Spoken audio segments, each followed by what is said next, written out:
धुळे शहरासह जिल्ह्यामध्ये गेल्या 4 दिवसांपासून बरसणाऱ्या पावसामुळे अक्कलपाडा धरण पूर्ण क्षमतेने भरल्यानं धरणातून पाण्याचा मोठ्या प्रमाणात विसर्ग सोडण्यात आला। यामुळे पांझरा नदीला महापूर आला असल्याचं बघायला मिळतंय।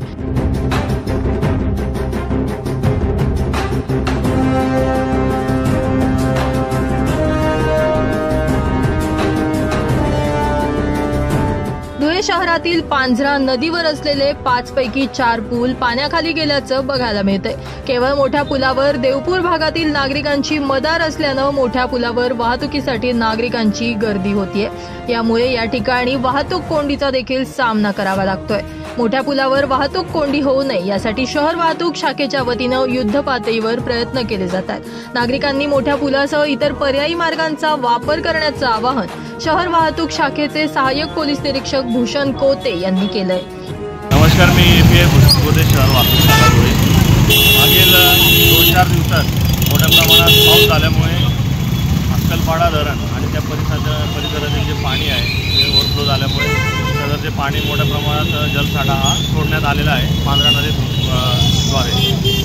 त्यामुळे शहरातील मोठा पूल व्यतिरिक्त इतर जे 3 पूल आहेत ते पाण्याखाली जवळपास गेलेले आहेत आणि एक सावधगिरी म्हणून त्यावरची जी वाहतूक आहे ती आपण बंद केलेली आहे। त्यामुळे मोठ्या पुलावरून मोठ्या प्रमाणात रहदारीचा प्रश्न निर्माण झालेला आहे, परंतु आम्ही तो सोडवण्याचा प्रयत्न करीत आहोत। यावेळी मी नागरिकांना एक आवाहन करू इच्छितो की आपण फोटो रील्स काढण्यासाठी मोठ्या पुलावर थांबून रहदारीचा अडथळा निर्माण करू नये, वाहतूक सुरळीत राहील अशी आपण सर्वांनी काळजी घ्यावी।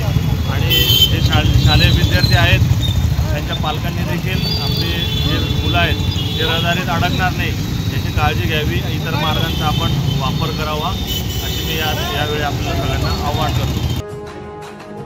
पांझरा नदीला पूर आल्यानं नागरिकांनी पांझरा नदी किनारी पूर पाहण्यासाठी मोठ्या प्रमाणात गर्दी केली। प्रशासनाच्या वतीनं या ठिकाणी सतर्कतेचा इशारा देऊन देखील काही आतातायी नागरिकांनी नदी किनारीच पुलाच्या कठड्यावर बसून फोटो आणि रील्स काढण्यासाठी धडपड केल्याचं दिसून आलंय।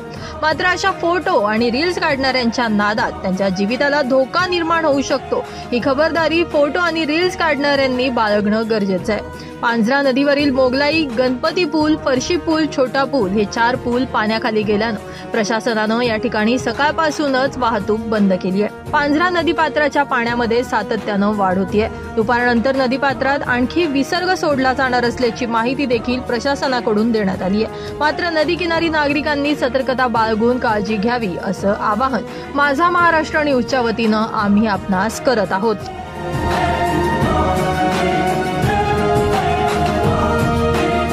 पवन मराठे, माझा महाराष्ट्र न्यूज, धुळे।